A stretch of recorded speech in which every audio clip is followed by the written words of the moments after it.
in the apartment and never came back. Then I saw a shadow slide under the front door. I thought it was Mom. I ran to the door and swung it open with a smile, but the man standing there had a thick scar across his face. I got scared and hid behind the couch, but the man didn't leave. He pointed at himself, then at me, like he was trying to say he was my dad. He wasn't, but he moved in anyway. I didn't know what he wanted. I noticed his heavy boots and dirty jacket, and I stayed far away from him. He walked to the kitchen and started cooking. I could see steam rising from the pan, and I knew it was eggs. But Mom always told me never to eat food from strangers. I went to the kitchen to find my peanut butter jar, but it was empty. My hands were shaking. The man put a plate of fried eggs on the floor and slid it toward me. I kicked it away and hid behind the couch again, but he just cleaned it up and made another plate. He didn't yell, he didn't leave. I realized this man wasn't trying to hurt me, so I sat on the floor and ate the eggs. They were the best thing I had tasted in weeks. From then on, I started getting closer to him. At night, I waited until he closed his eyes, then I curled up next to him and cried because I missed Mom. My body started burning up. I threw up everything I had eaten and collapsed on the floor shaking. The man carried me to the hospital and stayed with me the whole night. Every time I opened my eyes, he was in the same chair. After I got better, he started teaching me to lip read. He held up an object and mouthed the word slowly so I could watch his lips. Cup, spoon, door,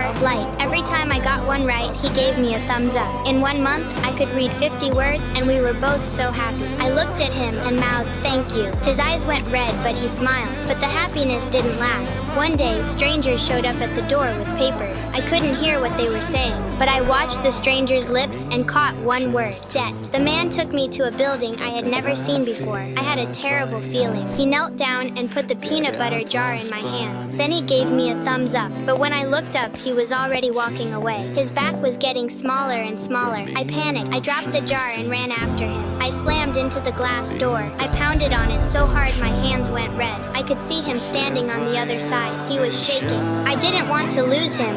Then the glass door opened. He dropped to his knees and wiped the tears from my face. I could see tears running down his scar too. I looked him in the eyes and opened my mouth. I had never spoken before. It came out shaky and broken.